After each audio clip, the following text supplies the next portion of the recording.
Baiklah, bismillahirrahmanirrahim. Assalamualaikum warahmatullahi wabarakatuh. Halo teman-teman sekalian, perkenalkan nama saya Helki Firdaus Nur Hidayat dengan NIM 2131653. Di sini saya akan menguraikan sedikit materi mengenai geografi tanah yang lebih spesifiknya yaitu tentang komposisi tanah.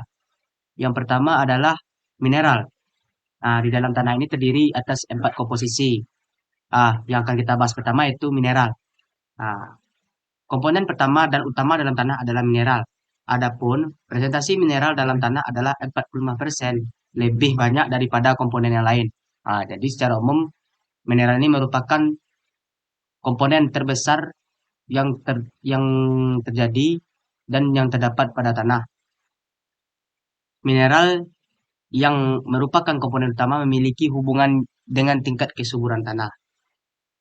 Nah, pada umumnya terdapat 3 jenis batuan yang nantinya ketika mengalami pelapukan akan mempengaruhi jenis tanah, yaitu eh, batuan beku, batuan sedimen, dan batuan malihan. Lanjut yang nomor 2, komponen menyusun tanah yang kedua adalah air. Komponen yang selanjutnya adalah air, memiliki persentase 25%. Berdasarkan pengamatan, air merupakan komponen tanah yang sifatnya dapat berubah-ubah atau dinamis. Ruang bagian tanah yang ditempati oleh air bagian tanah yang ditempati oleh air adalah bagian pori-pori tanah. Jadi kalau secara urutannya, air ini terdapat di bawah mineral, yang mana kalau kita ketahui mineral itu memiliki 45 persentase, sedangkan air 25 persentase. Nah, keberadaan komposisi air dalam tanah dibedakan menjadi 3. Yang pertama itu kapasitas lapang, yang kedua titik layu permanen, yang ketiga adalah ketersediaan air.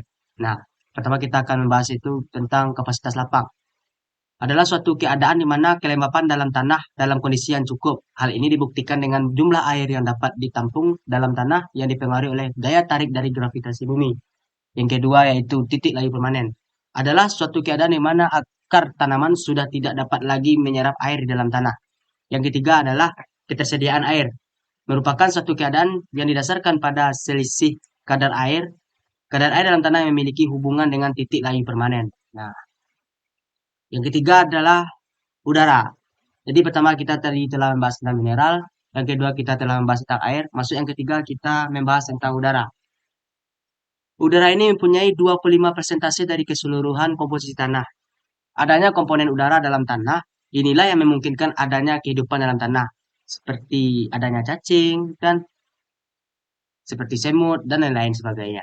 Sifat udara dalam tanah ini sama halnya dengan sifat yang dimiliki oleh air, dapat berubah-ubah sehingga udara dapat keluar dari tanah akibat tekanan air yang meningkat. Next, yang keempat, bahan organik. Bahan organik merupakan yang paling terakhir dan paling rendah persentasenya, yaitu hanya 5%. Jadi secara keseluruhan dari 4 bahan pengatur komposisi tanah, yang pertama adalah mineral, yang kedua adalah air, yang ketiga udara, yang keempat adalah bahan organik. Bahan organik ini merupakan komposisi yang paling rendah, hanya 5%.